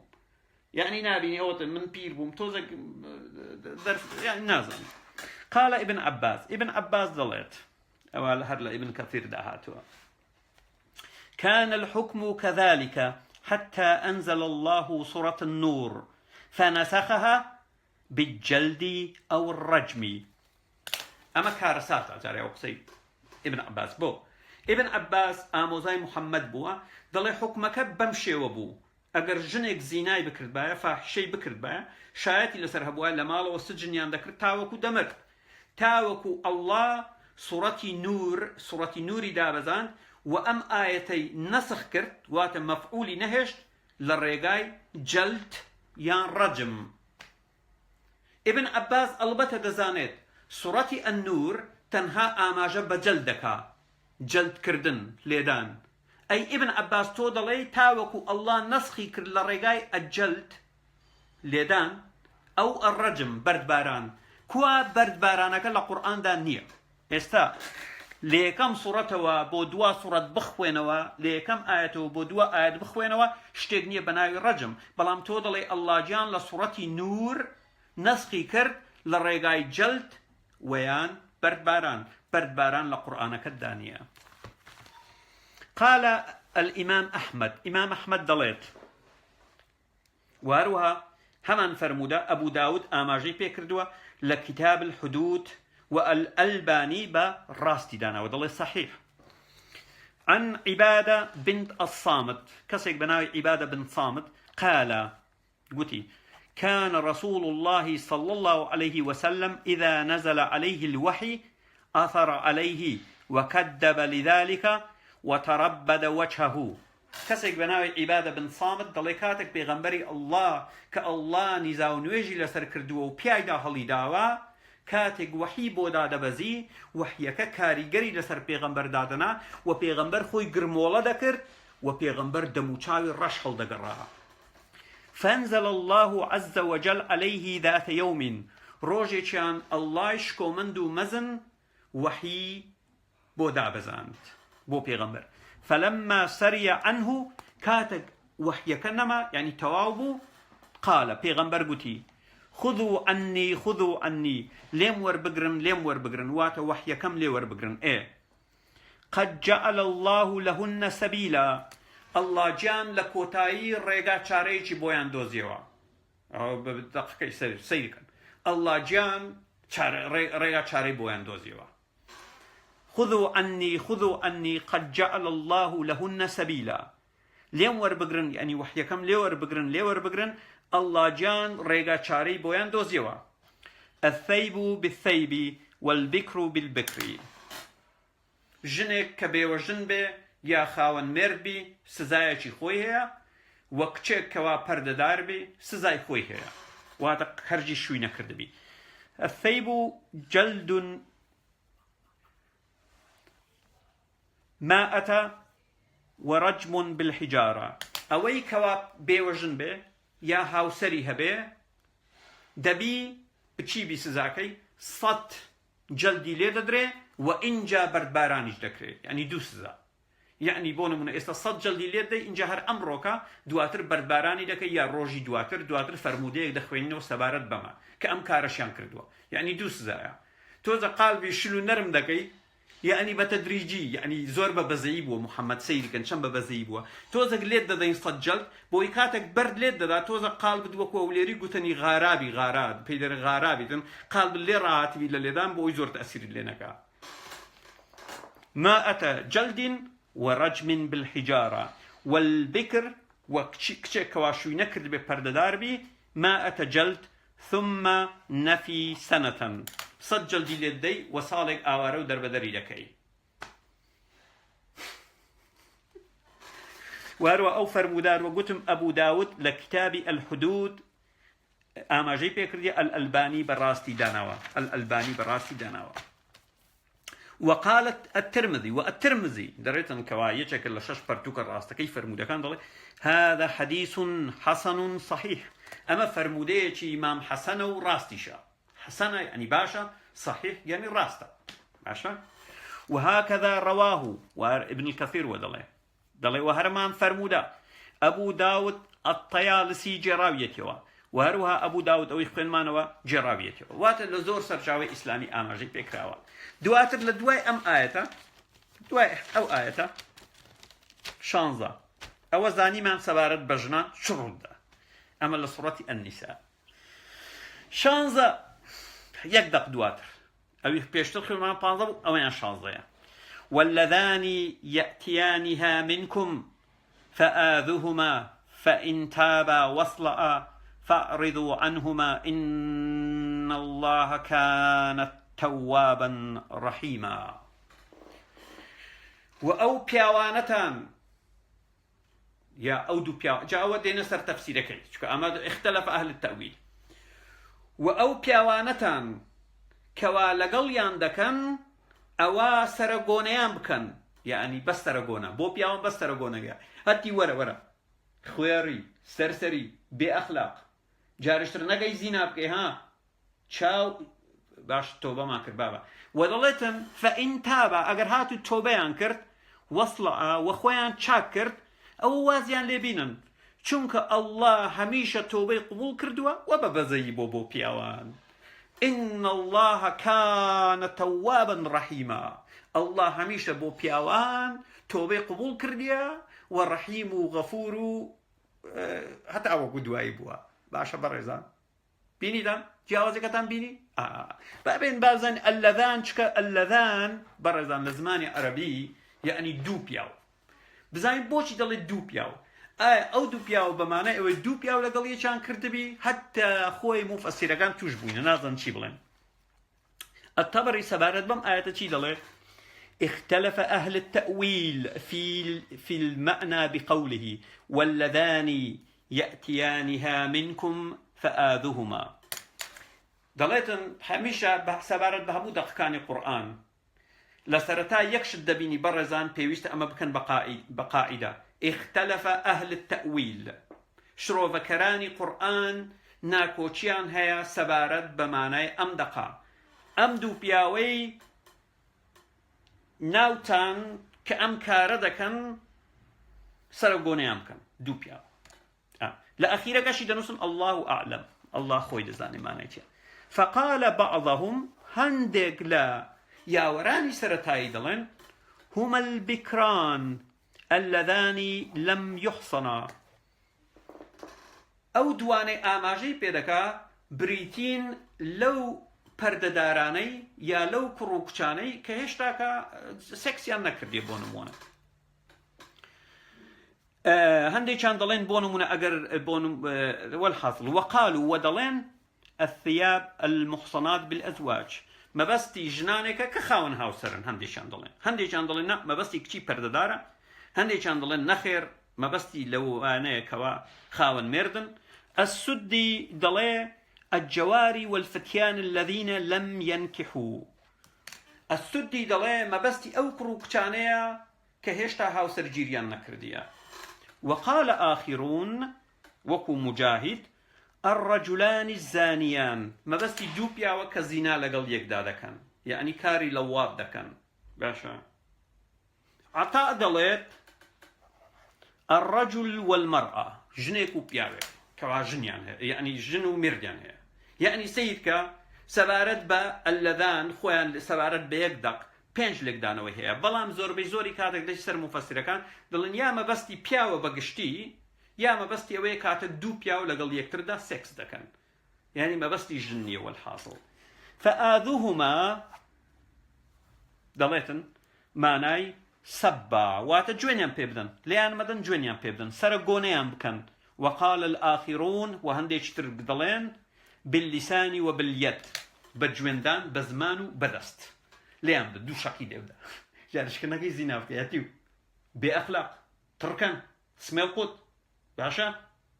بە چاوان تۆ بەدەکەی تۆ بەم کرد دەڕۆ تەوا. وهروە دەڵێتن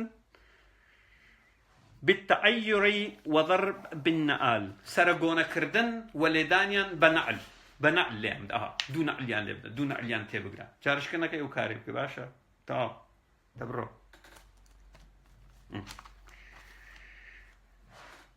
اوي سيرو سمرية برزان اما امدو دقا سوارت بجن ببياو دواتر لصورة النساء آياتي 25 واتا كاتك دلين 25 واتر نو آيات دواتر ريق نو آيات دواتر سبارت بملك اليمين قصدك چي دلت محمد قرآن الله محمد فإذا أحصنا فإن أتينا بفاحشة فعلينا نصف ما على المحصنات من العذاب. دلتن أجر كنيزيك باش كنيزيك شوي كرت باشە و پارێزگاری لە نێوگەڵی خۆی کرد چکە شووی کردووە چی دەڵێت لەگەڵ ئەوە شووی کردیە کابرا ئیماندارە شووی کردیە بەڵام کەنیزە بووە ئەگەر هات و کاری زینای کرد لەم حاڵەتەدا سزاکەی نیوە سزا دەبێ نیوە سزای ژنێک دەبیتن کە لە بنەڕەتدا ژنێکی ئازاد بووە و کەنیزە نەبووە یعنی شکە لە ئیسلامدا ژنی ئازاد هەیە ژنی کەنیزە هەیە ئەگەر هاتوو هەردووچیان مردیان کردبێ زانیمان سزای ژنێک کەوا مردی کردووە ژنێکی ئازاد بووە چییە کە دەبی بەندی بکەی لە ژووردا بیبەستیتەوە تاوەکو دەمرێ ئەو ژنەی کەوا کەنیزە بووە و مردی کردی خاوەن مردە ئەگەر هاتوو کارێکی زینای کرد ئەوە سزاکەی نیوە سزا دەبێ پرسیاری من لە ئێوە ئەوەیە بەڕاستی نیوە سزا یعنی نیوە جار لە ژووردا دەیبەستیتەوە نیوە مەرجی دەکەی یعنی چۆنە من پێم بڵێن یعنی نیوە سزا چۆنە چکە ئەمە پەیوەندی بە دەقی 15 و 16 هەیە نیوە سزا هەروە گوتمان سزا بۆ ژنانی ئازاد لە ژوور دەیان بەستیتەوە تاوەکو دەمرن نیوە سزا لەو حاڵەتەدا یعنی نیوە بەندکردن تاوەکو نیوە مەرگ دەبن یا یعنی مەوزوعەکە چۆنە و ئەگەر دەڵێن ناخۆی مەبەستی بەردبارانە بەردباران بابی بابم بەردیان لێ دەی تاوەکو دەمری یعنی تۆ ئەوەندە بەردیان لێ دەدەی تاوەکو نیوە مردوو دەبن یا چۆنە من نازانم ئەو قیاسم پێ بڵێن یعنی بەردیان لێ دەی تاوەکو نیوە مردوو دەبن یا چۆنە فاتیما پێمان بڵێ هەر کاتێک نیوە مردوو بووی پێمان بڵێ ئێمە بەرگکردنەکە ڕادەگرین چکە تۆ ژنێکی کەنیزە بووی شوت کردیە ئێستاکە یعنی خاوەن مردی و بەپێی دەقی 25 سوڕەتی ئەنیسا تۆ دەبی نیوە عقوبە بتگرێتەوە بە چاوان یاڵە لەی مامۆستاجیان بەرد کورە بوەستت نیوە مردوو بووی دەباشە کابزانین نانە هێشتا مایت درۆمەکە درۆ دەکەی بەخوا هەندێک شترت با لێ بدەین هەندێک بەریترت با لێ بدەین تاوەکو نیو مردوو دەبی اینجا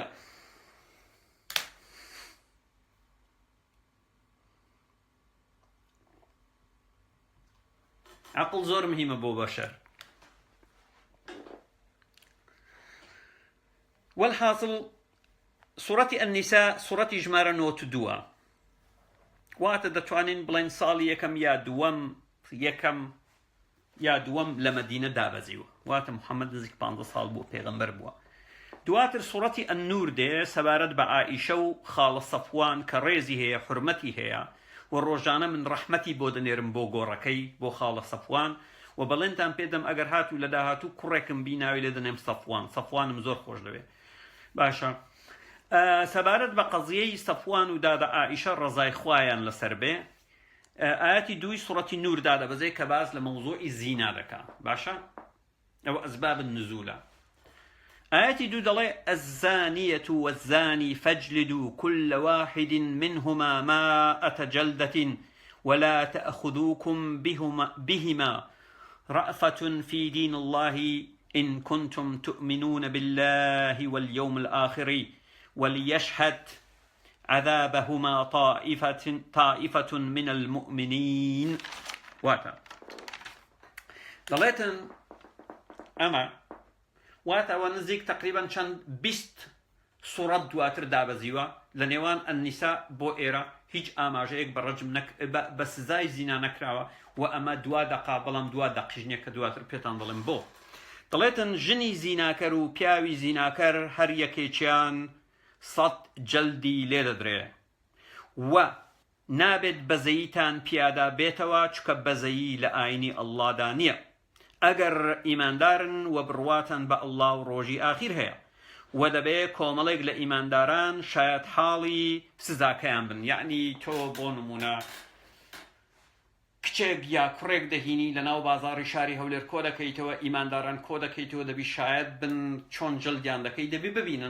دەبی ببینن دواتە نابی بەنهێنی بیتن نابی بەنهێنی بی بە هیچ جۆرێک نابی بەنهێنی بی دەبی خەڵک دەبی ببینی بۆی خەڵک عیبرەتی لێ وەربگری باشە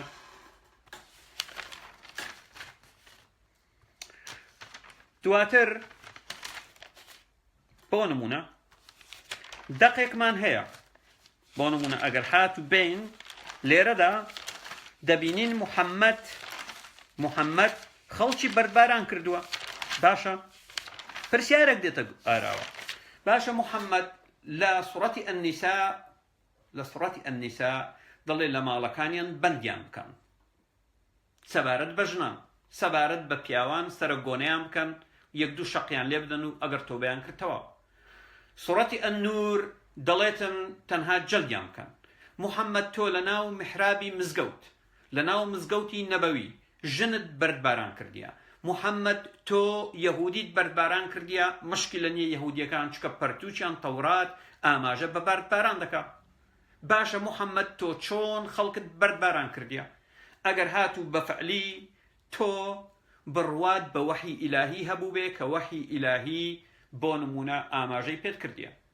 باشە بۆ نمونە چەند نمونەیەکان بۆ دەهێنینەوە سەبارەت بەو کەسانەی کەوە زۆری کردیە بەڵام ئێمە ناتوانین ئاماژە بە هەمووی بکەین ڕاستەکەی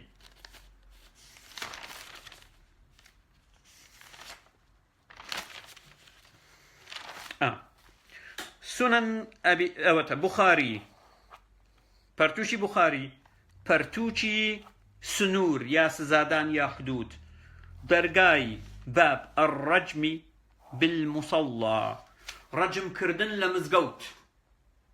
ئاماژە بەچی دەکا محەممەد ژنێکی ڕەجم کردووە لە ناو مزگەوتی نەبەوی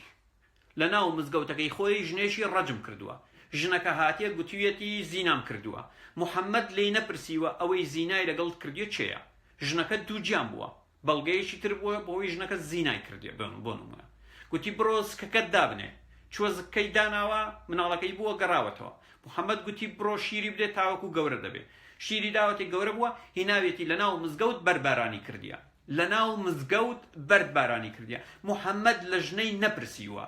چێ بوو ئەو پیاوەی زینای لەگەڵت کرد چێ بوو ئەو پیاوەی زینای لەگەڵت کرد هەرچەندە ڕاستەکەی با بڵێن محەممەد پیاویشی بەردباران کردی ها ینی با ئەوە با نەبیت ئەوە بەڵام لەو ژنەی نەپرسیوە وهروە محەممەد یەهودی بەردباران دەکا سنن ئەبی داود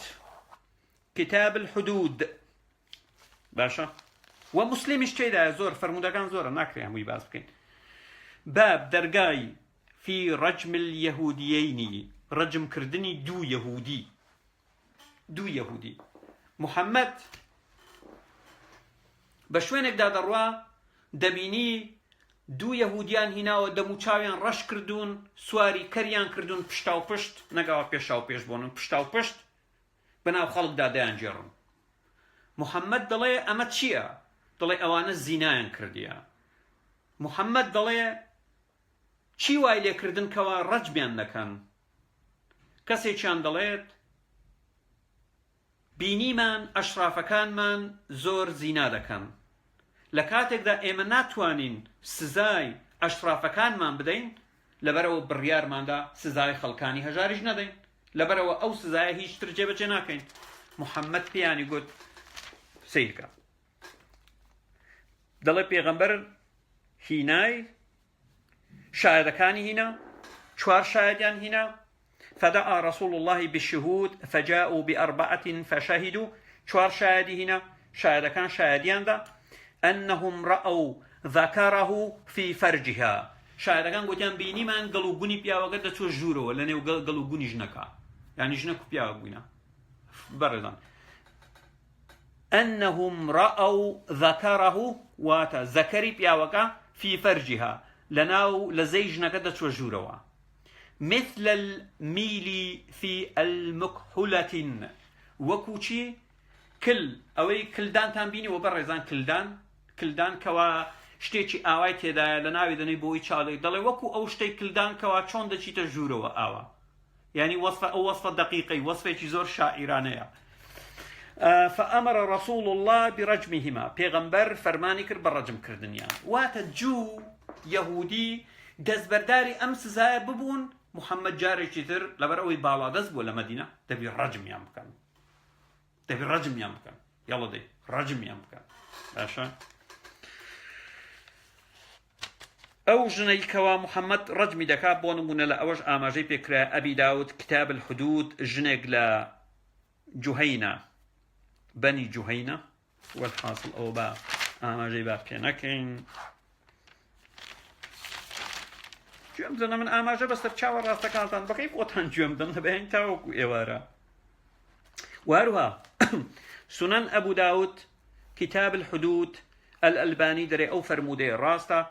دەڵێ هەروەک ئەوەی ئاماژەم پێکرد تا ئێستاکە بۆ نمونە هەر هەمان شتە ڕاستیەکەی بە شێوازێکی تر باز دەکا بەڵام هەمان شتە دەڵێ وەرن بزانم بۆچی ئەمانە دەم و چاوتان ڕەش کردن دەڵێ قەد حممە وجهه وهو يطاف به محەممەد بانجی کردن دەڵێەوە بۆچی واتان لێکردن دەڵێ زینایان کردووە دەڵێ ئەی حەدی زینا لە پەرتووکەکانتان یاتە لە تەورات دانیە گوتیان بەڵێ هەیە بەڵام لە کاتێکدا ئێمە ناتوانین گەورەکانمان سزا بدەین بڕیارماندا ئەو پیاوە دینەکەین بڕیارماندا خەڵکی ئاسایش سزا نەدەین بۆ ئەوی جۆرێک لە دادپەروەری هەبێ محەممەد گوتی فأمر به رسول الله فرجم پێغەمبەر فەرمانی کرد بە ڕەجم کردنی ڕەجم کرا اینجا محەممەد گوتی ثم قال محەممەد اللهم إني أول من أحيي ما أمات من كتابك أي پیغمبری دڵێتن محەممەد دوعایەک دەکە اینجا دڵێ الله جان من یەکەم کەسم ئەو شتم زیندوو کردەوە کە یەهودیەکان لە پەرچووچی خۆیاندا مردان دەبوویان یعنی من بەردبارانم زیندوو کردەوە ئەوان نەیان دەکرد دەقێکیان هەبوو کوشتان دەبوویان کاریان پێ نەدەکرد من زیندوم کردەوە یعنی محەممەد شانازی دەکا بەچی بە بەردبارانکردنی خەڵک لە کاتێکدا یەهودی خۆیان دادپەروەر بوون چکە دەڵێن لە کاتێکدا ئێمە ناتوانین گەورەکانمان سزا بدەین سەبارە بە مەوزوعی زینا بۆچی ئێمە کەسانی خوارەوە کەسانی هەژار سزا بدەین لەبەرەوە ئێمە کاری پێ محەممەد بیکەن بارك الله محمد بارك الله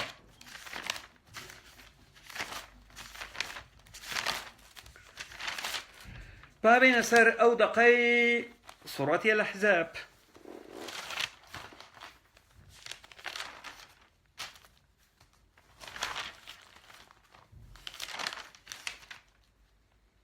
أول كوا آياتي كبو بناوي آياتي برد باران كردني زيناكر. الألباني السلسلة الصحيحة وفرمودك الصحيح لبرتوجي زنجيري راز داهيا. عمر بن خطاب بونمون باز دكا واروها لأبي داود داهيا، لبخاري داهيا برتوجي حدود، لمسلم داهيا برتوجي حدود، برو لها مسرچا وراس كان داهيا. شي دلي عمر بن خطاب كسك دجري توا طلع. قال عمر بن خطاب وهو جالس على منبر رسول الله. دري عمر كري خطاب لسر منبري بيغمبر دانشت بوات لمزقوت او كاتي خليفة بوا. دري عمر كري خطاب كاتك لسر منبري بيغمبر لمزقوت دانشت بوغوتي إن الله قد بعث محمدا بالحق. الله محمدي وك بيغمبر بحق نارت، وأنزل عليه الكتاب وبرتوشي بويدا بزان ما بس قرآن، فكان مما أنزل عليه آية الرجم. ويشق لوشتاني بو محمد دابزي آية الرجم بو. شي دلي بردان دي عمر دلي قرأناها وأيناها وعقلناها. خوين مانع لبرمان كرت تيجيشتين. فرجم رسول الله ورجمنا بعده. پیغمبر بم آية خلشي رجم كرت وإيمش لدواي أو رجم من كرت. فأخشى إن طال بالناس زمان أن يقول قائل ما نجد الرجم في كتاب الله. دلي دترسم روشگارك بي خلق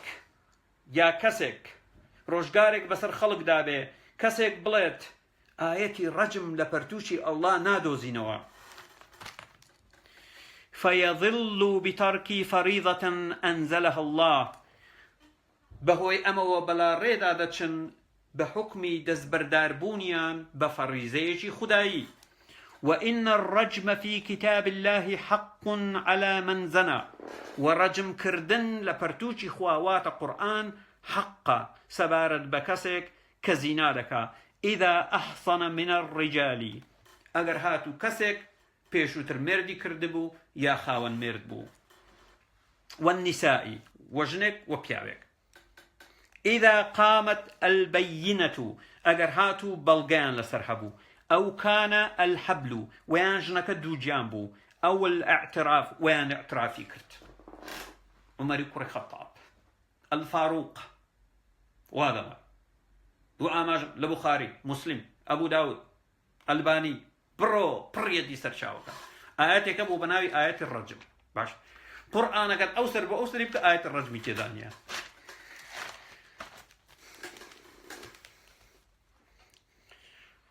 وهروها ابن الحجر العسقلاني فتح الباري بشرح صحيح بخاري. أو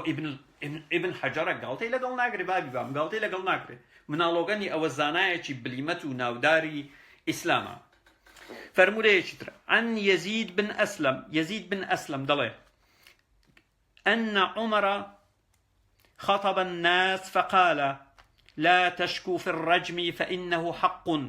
طلع عمر كوري خطاب وتاري بو خلق بيشكشكر وقوتي شكواتان نبي سبارد ببرد باران چونك حقا. ولقد هممت أن أكتبه في المصحف ووستم لبرتوك بينوسم. فسألت أبي بن كعب طلع وبرشارم لأبي بن كعب كرت آية كم بوبينا أو داب زيبو. فقال أليس أتيتني وأنا أستقرئها رسول الله وأتعوك دعائي أبي بويناهيني بزان أبي بوشي بويناهيني آية كينالاتي شكا عمر بالضبط شون بودقي آية كابون من ديار لبري نبوة. وأبي دلي وقلت قتم تستقرئه آية الرجم وهم يتسافدون تسافد الحمر. أبي بأمر قلت يا تۆ دەتەوێت ئاەتی ڕەجم ئەوی بۆ پێغەمبەر دابەزیوە لە قورئاندا بینوسیتەوە لە کاتێکدا خەڵک لە بازاردا وەک کەرسوار یەک دەبن بەڕێزان ئەمە دەقەیە باشە تستقرئه آية الرجم وهم يتسافدون تسافد الحمر أي عمر كوري خطاب تقول أو آية القرآن دا بنوسي توا كبو بيغمبر دا بزيبو لكاتك دا سيركا خلق لبازار وكو كرسواري يكدبن يعني دبي همو خلق برد بارام كي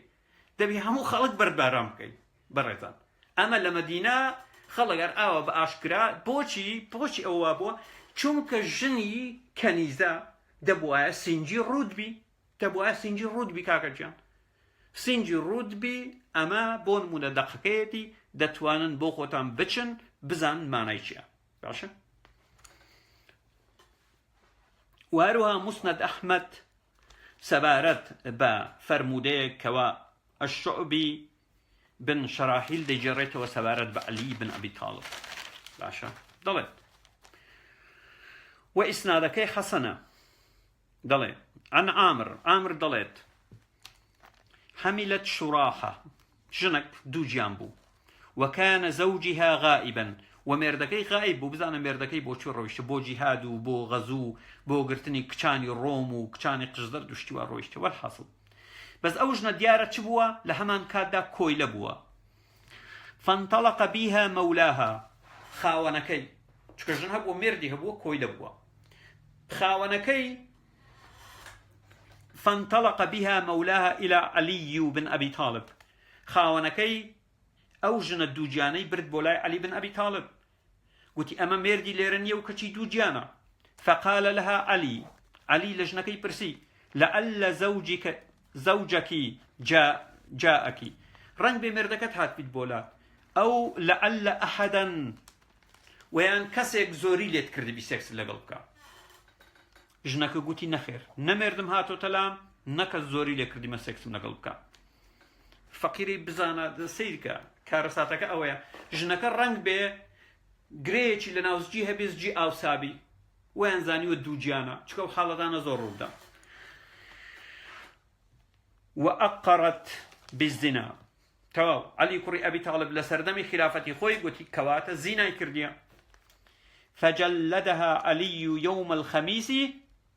أنا شاهده وأو كسي فرمودك دەجێڕێتەوە دەڵێ عەلی کوڕی ئەبی تاڵب ڕۆژی پێنجشەمە ژنەکەی جەلد کرد ومن خۆم شاید بووم ورجمها يوم الجمعة وأنا شاهد وڕۆژی دواتر ڕۆژی هینی بەرد بارانی کرد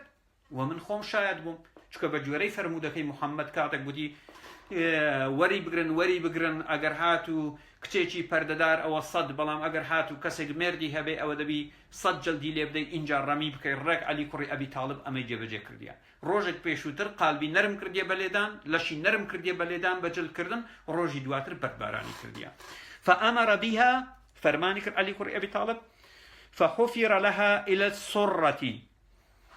زەویان بۆ هەڵکەن تاوەکو ناوچی ثم قال اینجا گوتی إن علي تيوتيا إن الرجم سنة من رسول الله رجم كردن سنتك لسنتكاني بيغمبري الله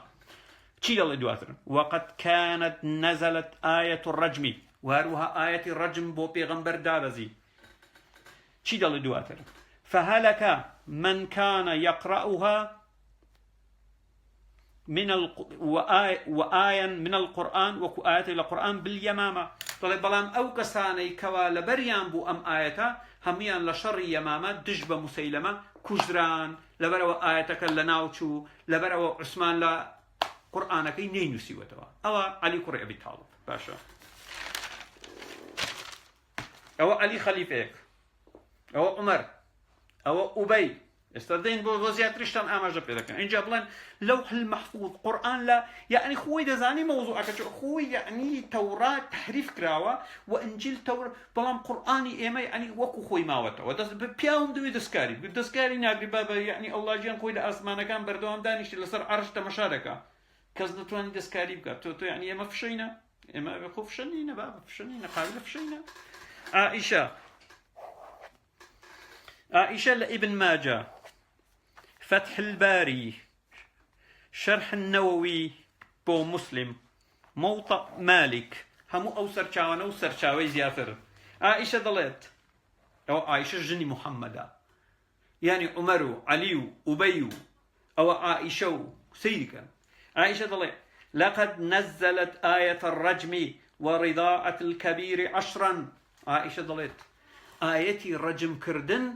وآيتي شيرخوري زرب زلامان. شيرخورا يعني قوي ممق مجيني زرب زلامان بون مونا وكو عبد الجنس اللطيف بو يجنك بيبا محرمي باشا، يعني ببيبا محرمي دەتوانی بەڕیشەوە بۆ نمونە دەم بنێتە گۆی مەمچی ژنەکە دەجار بیمژێ بۆ ئەوەی لێی حرام بێ، ئەین دەبێتە کوڕی بۆ نمونە دەبێت بە کوڕی عەبدولجنس اللەطیف بۆ یا عەلی باپیر دەبێت ئەوە دەبێت بە کوڕی. عائشە دەڵێ لقد نزلت آية الرجم ورضاعة الكبير 10. عائشە دەڵێ ئاەتی ڕەجم و مەمکەمژەی زرپە زەلامان بۆ دەجار مژین دابەزی. ولقد كان في صحيفة تحت سريري ولشتك دا نسرابو لجير قروي لكم. فلما مات رسول الله صلى الله عليه وسلم صلواتي بولي بدن بريطان طليكاتك بيغمبر مرت وتشاغلنا بموته وسرقال مرنا كيبوين دخل داجن فأكله. آجليتي خومالي چوبو جورقو لبن قروي لقدرينا بخوارد بوي ترقي جنان يعني نانك بخون دنان بكنا خير. هم آية الرجم فوتا بو بزنقا بيكن بخير بو بزنقا بيكن بخير كوا خواردويتي او بزن الزور مهم بوا يعني لقل اوش الله لتابلوي بارزراوي اسمان نسويتي برياري دا قرآن ببارزي بلام لحق بزنق نهات كوا شو آية دقاني خواردو يعني ممكن خوري زرق زلامان وآية الرجم يعني درقتي بزنك نهاد يعني شيء يعني داجن هر أجليش خومالي فأكله خواردي. وكانت أم المؤمنين عائشة وهروها دايش إيمان داران دادا عائشة تفتي بكفاية 5 رضع. ديقول بيوز ناكد دجار بمجن بينجار بمجن أو فتوى دادا عائشة چکە دواتر نسخ دەبی لە دەبیتە پێ دادا عائشە دەیگوت 5 جار بمژن کافیە پێویست بە 2 جار بژین ناکە یعنی مەمک مژین ناکە 5 جار کافیە بۆی کەوا تۆ لە ڕێگای مەمک مژینەوە واتە وەکو دەبی بە کوڕی ئەو کاتە یعنی زۆر تەبیعیە کەسەکە ببینی. جزاكم الله خيرا. واروا فرمودەیەکی تری أبي بن كعب. الألباني في السلسلة الصحيحة ألباني لزنجير الراستكاني كراسته. الحاكم النيسابوري في المستدرك على الصحيحين مستدرك لسردو وات لسر بخاري ومسلم صحيح. ابن حجر العسقلاني دوبارة ضلي حسن. وابن حزم في المحلى بالآثار ابن حزم كسي اشترى لبرتوكي المحلى بالآثار ضل إسناده إسناد أنفر مدى صحيح كالشمس راسته وكو خور شون دبيني آوا وخور وراسته وهي ضل أوفر مدى راسته وكو خور إنجا بيما مالين دروزنا هو فرمودة خوي والله. عن أبي ذر لباوشي زرين. عن أبي ذر وات لباوشي زرين بيابك عن أبي ذر ضليت باوشي ذر ضليت قال قلت أوفر من الهجرة قال لي أبي بن كعب أبي بن كعب بيوتم كأين تقرأ سورة الأحزاب أو كأين تعدها. أبي بن كعب لا كوري زري برسيوا سورة أحزاب چندا يا جماري آية كاني چندا. قال قلت له ضل بيموت 73 آية حفتاوسي آية وكو قرآني حفتاوسي. فقال أبي قلت قط هرجيس نابت لقد رأيتها وإنها لتعادل سورة البقرة أو أطول. هرجيز وأنا بيت شكا من بينيوما جماري آية كاني بقت سوورەتی ئەلبەقەرە یا درێژتر بوو، واتە لایەنی کەم 286 ئاەت بوو، واتە بە جۆرەی ئەم فەرمودەی 213 ئاەتی سوورەتی ئەحزاب فنیتۆ بووە، دیار نەماوە، کۆماندۆ لەیداوە. جا ئەگەر ئەمیان بۆ نمونە ئاەتی شیرە خۆرە ئاەتێک بێ و ئاەتی ڕەجم ئاەتێک بێ، دوو ئاەت ئەگەر بزن خواردبی ئەمە دەبی فیل خواردبی، وشتر ئەگەر دەبی ئاژەڵێکی گەورەتر دەبی خواردبی، ئاژەڵەکە دەبی زۆر گەورەتر بی بتوانی 213 ئاەت بخوا، هەڵی بلوشێ بە تەواوی. ئەنجا چی دەڵێ ئوبەی وەلەقەد قەرەئنا فیها، وە دەڵێ خوێنمانەوە کاکە گیان، دەڵێ تیایدا خوێنمانەوە، دڵێ ئاەتێکی تێدا بخوێنمانەوە، دڵێ ئاەتەکە چییە؟ الشەیخ والشەیخەة إذا زنيا فارجموهما البتة نكالا من الله والله عليم حكيم. ئەگەر پیاوێکی خاوەن ژن و ژنێکی خاوەن مرد زینایان کرد وەک سزایەکی خودایی بەردبارانیان بکەن. دڵێ ئەو ئاەتەی تێداوە، و عومەری کوڕی خەتابیش دەڵێ ئەو ئاەتە هەبووە، و ئائیشە دەڵێ ئەو ئاەتە هەبووە،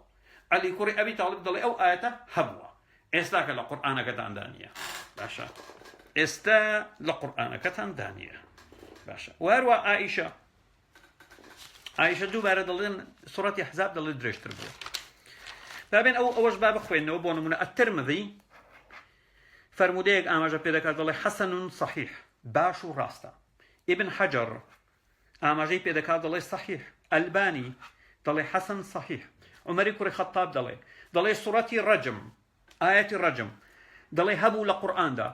ڕەجەمە ڕەسوول الله، پێغەمبەری ئەڵڵا بەم ئاەتە خەڵکی ڕەجم کرد، و ڕەجەمە ئەبوو بەکر، و ئەبوو بەکر ڕەجمی کرد، و ڕەجەمت و منیش ڕەجمم پێی کرد، باشە، ڕەجمم پێی کرد. اینجا بابین بۆ ئائیشەش دەڵێتن سوورەتی ئەحزاب درێژ بووە، بۆ نمونە جلال الدين السيوطي الإتقان في علوم القرآن دلي عن أروى بن الزبير عن عائشة قالت كانت سورة الأحزاب تقرأ في زمن النبي 200 آية، فلما كتب عثمان المصاحف لم يقدر منها إلا على ما هو الآن. عائشة دەڵێتن سوورەتی ئەحزاب ژمارەی ئاەتەکانی لە سەردەمی پێغەمبەر 200 ئاەت بوون، بەڵام کاتێک عوسمان قورئانی نووسیەوە نەیتوانی ئاەتەکان بدۆزێتەوە، لەبەر ئەوە هەر ئەو ئاەتانی نووسیەوە کە ئێستا لە قورئاندا هەیە 73 ئاەتە. بۆچی؟ چکە زۆربەی یاوەرەکان لە شەڕی یەمامە کەوا لەگەڵ موسەیلەمە کوژران کەوا قورئانیان لەبەردا بوو، ئەوە بە جوێرەی ئائیشە و هەتا وەکو دوایی کەوا ئەمانە بەڵگەی کافین بۆ ئەوەی پێتان بڵێن هیچی تر درۆ و دەلەسەمەکەن بە ناوی هیچ شتێک. محەممەد ڕەجمی کردیە، ئەبوو بەکر کردوویەتی، عەلی کردوویەتی، عومەر کردوویەتی، خەڵکتان ڕەجم کردووە، باشە، خەڵکتان ڕەجم کردووە، ئاەتێک بۆ ئاەتەکە نەماوە، و هیچی تر درۆ دەلەسەی ئەومان بۆ مەینەوە. ئەڵڵا جان گوتوویەتی ئینا نەحن ئەنزەلنا الذیکر وئینا لەه لەحافیظون. ئەو قسە قۆڕانەم بۆ مەینن، باشە، ئەمانە هەموو بەڵگەن، ئەو قسە قۆڕەم بۆ مەینن. ئەڵڵا جان لە قورئاندا گوتوویەتی خۆمان قورئانماندا بەزاندووە خۆمان پشتیوانی دەکەین، ئەم قسە قۆڕانە مەینن، باشە. ئەگەر هاتوو بژڵێن نەخێر شتیوانە بووە، هەرچەند ئێوە ناتوان شکاوە، ئێوە چین بووە بڵێن کەواتە محەممەد لە خۆیەوە خەڵکی ڕەجم کردووە، بێ ئەوەی ئەڵڵا جان دەقێکی بۆ دابەزێنی، چکە لە دەقەکانی قورئان یەکەشیان گرتنە لە ماڵ، دووەمیان جەلدکردنە. یعنی محەممەد لە خۆیەوە پابەندی سیرکە، یعنی کارەساتەکە ئالێرەیە بەڕێزە. سوورەتی ئەننور سەبارەت بە ئائیشە دادەبەزێ بۆ پاکردنەوەی ئائیشە، و لە سوورەتی نور ئائیشە مێردی هەبووە کە پێغەمبەرە، دەڵێتن جەلدیان بکەن، باشە، واتە ژنێکی خاوەن مرد یا مێردی نەبێ یا پاکیزە بێت جەلدە. بەڵام محەممەد دوای سوورەتی نوریش خەڵکی بەردباران کردووە، لە 2 ساڵی تەمەنی خەڵکی بەردباران کردووە. مانای چییە؟ واتە دەق هەبووە، واتە دەق هەبوو لە قورئانتان بە ناوی سوورەتی ئەڕەجم ئاەتی ئەڕەجم ئەمانە هەمووی بەڵگەن تاکەی وشار دەبنەوە قورئان ناکرێ دەستکاری بکرێ و دەستکاری ناکرێ و ئەم قسە قۆڕانە بۆ من دەتوانم هەزارها بەڵگەتان بۆ بێنم کەوا دەستکاری کراوە بەڵام کاتێک عەرەبی نازانم من قڕی کوێ بەسەر خۆمان بکەم کاتێک من پێتان بڵم لە شوێنێکدا نووسراوە قوتیلە قەتەلە جیاوازی هەیە لە زمانی عەرەبی وەک ئەو وایە کەوا من گوێزی هەورەمان بۆ دەژمێرم تۆ تێناگەی لەو مۆزوعانە ناتەوێت بڕوا بکەیت دەتەوێت لەو خوڕافەی تێیدا کەوتی بمینێتەوە من پێت دەڵێم من حەقیقەت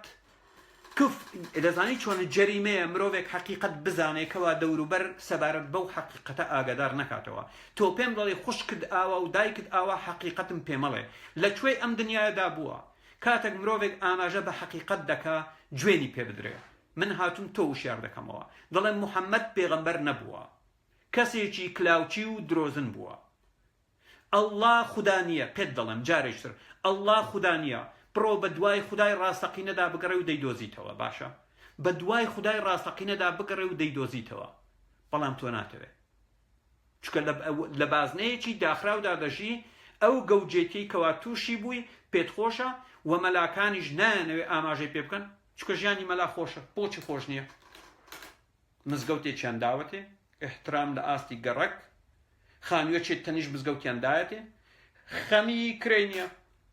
خەمی کارەبای نییە خەمی ئاوی نییە خەمی موچەی نییە ئەرەقە ناڕێژی ڕۆژانە 5-6 گول لە مەلاژن دەگریتن چکە ماندوو نییە کاکە گیان خەڵک ماندووبی تااقەتی تەقەکردنیشی نامێنێت تێدەگەی تەقەکردنیشی نامێنێتن دەیگا بە 2 ژن و 3 ژن و 4 ژن دەچی بۆ مەزلیس فەرمووە مەستە سەرکەوە بۆ خوارەوە ئیتر لەوەی داتن ئەمە پێویستە تۆ قەت تەسەوڕ نەکەی مەلا بێ ڕاستیەکەت پێ بڵێ هەر هەمیان کلااوچین ئێمە هاتوین ڕاستیەکان پێ دەڵێن وشیار بەوە ئەمەی ئەوڕۆ باسمان کرد باشترین بەڵگەیە کە تۆ وشیار بیتەوە باشە باشترین بەڵگەیە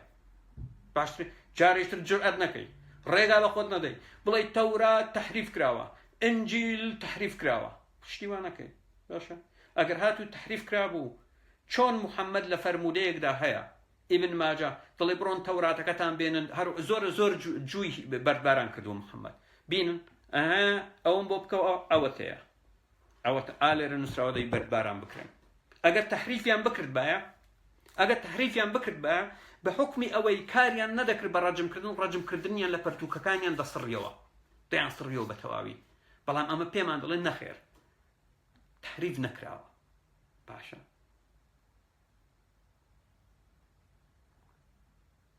لەگەڵ ئەوەش دەبەنجی ئێوە گەیشتۆتە ئاستێک لەگەڵ ئەوەش تەحریف کراوە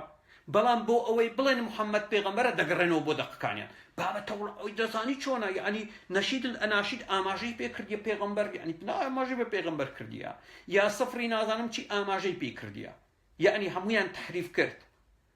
ئەوە بەسەر جووەکان تێپەڕی کە ناوی محەممەدی تێدا بوو ڕەشیان نەکردەوە قەینە با بمینێ مشکلە نیە ئەو با بمینێ وەنیە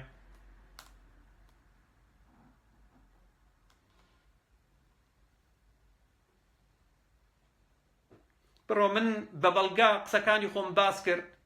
تۆش بڕۆ بگەڕێەوە سەر بەڵگەکان وەڵایەک دەرکە وەکو من دانە بەدانێ ئەو بەڵگانەی ئاماژەم پێی کرد بە درۆی بخەوە باش نییە بەڕێزان من بە بەڵگا ئاماژەم پێی نەکرد پێم بڵێن بە تەفسیر و بە موفەسیر و بە دەقەکانی قورئان و بە ئەوەی هەمووی ئاماژەم بە بەڵگەی ڕاست و دروست نەکرد من بەڵگەم هێناوەتەوە تۆ بڕۆ دانە بەدانێ بڵێ عومەری کوڕی خەتاب درۆ دەکا علی کوڕی ئەبی تاڵب درۆ دەکا ئوبەی درۆ دەکا عائیشە درۆ دەکا ئیبن الکەثیر درۆ دەکا و دانە بەدانەی بە درۆ بخەوە دانە بەدانەی بڕۆ ئەگەر جورئەت دەکەی بڕۆ دانە بەدانەیان بە درۆ بخەوە و بڕۆ بڵێ بوخاری درۆ دەکا مسلم درۆ دەکا ئەترمذی درۆ دەکا ئیبن حەجەر درۆ دەکا ئەسیوطی درۆ دەکا هەموو ئەوانە بە درۆ بخەوە بڵێ ئەوانە کلااوچین و من قبوڵم نییە و بە درۆیان بخەوە باشە بڕۆ تۆ ئەو کارە بکە کاتێک ئەو کارت کرد من ئەو کاتە بڕوات پێ دەکەم باشە پێت دەڵم کاکە برا پێت دەڵم تۆ پێم دەڵی درۆ دەکەی من دەڵم پێت دەڵێم بڕۆ بگەڕەوە سەر ئەو سەر چاوانە کاکچە من نامێ بێمە ئاستی تۆ وەڵامت بدەمەوە من ئاماژەم بەسەر چاوەکان کردی کاکەجان، ئاماژەم بەسەر چاوەکان کردی بڕۆ تۆ بەر لەوەی بڕیار بدەی من درۆ دەکەم یان نا، بڕۆ بگڕەوە سەر ئەو سەر چاوانە دانە بەدانەی فەرمودەکان ئەگەر وەک ئەوەی خوێنمەوە لەو سەر چاوانە دانە بوو و نەیانگۆ سەحیح، من هیچ نازانم ئەو کاتە بڵێ حەقی خۆتە، ئەو کات حەقی خۆتە بڵێ درۆ دەکەی، من ئاماژەم پێی کردیە. بەڵام تۆ ئینسانێکی دەبەنجی گەوجێنراوی بێعەقڵی ناتەوێ بڕوا بەم شتانە بکەی. تۆ ئەسڵەن لێت بپرسی ئەسەیوتی چێ بووە، ئەسڵەن دڵێ ئەو تۆ باس چی دەکەی؟ پێت بڵێ ئەلبانی ساڵی چەند مردووە، دڵێ ئەلبانی چێ بووە. پێت بڵێ بوخاری چێە، تۆ نازانی ئەسڵەن چێ بوو و ساڵی چەند ژیا و ساڵی چەند مردووە. چ جای ئەوەی تۆ هاتی بە ئێمە دڵی درۆ دەکەی کاکش؟ عەیبە، واز لەو شتانە بینن. خۆتان تۆزە هیندە، وەک دەڵێ بە مناڵی مەمێننەوە. باشە؟ باشە بەڕێزان، کاتێکی ئەوە دووە لایڤم بوو بۆ ماوەی تقریبەن دەتوان بڵێم تاوەکو 2 هەفتەی تر، کاتێکی شاد بۆ ئەوی بەڕێز و ئازیز و پێشەوەی کۆتایی پێبینم، من پیرۆزبایی ساڵی نوێتان لێ دەکەم. هیوادارم ساڵی 2018 بۆ خەڵکی کوردستان ساڵێکی بەتەواوی جیابێ و لە ساڵی 2014 دەرگایەک بۆ خەڵکی کوردستان بێتە ئاراوە کە نەجاتمان بێ لە دەسەڵاتی دژەمرۆیی کوردی کە 26 ساڵە کوردستانیان بەرەو هەندەران بردووە و دەسەڵاتێکی دادپەروەر و ئازاد لە کوردستانی باشوور بێتە ئاراوە کە خەڵک بتوانن دوای ئەو هەموو نەهامەتی کە ساڵەهای ساڵە و دەیهادەیە دەیچێشن بتوانن جارێکی تر ئاسوودە ببنەوە، بەختەوەر بن، یاخود بۆ جاری یەکەم ئاسوودە و بەختەوەر بن. هیوای کاتێکی شادومانتان بۆ دەخوازم، هیوای تەمەنێکی باشتان بۆ دەخوازم. هەر بژین، کاتێکی شاد.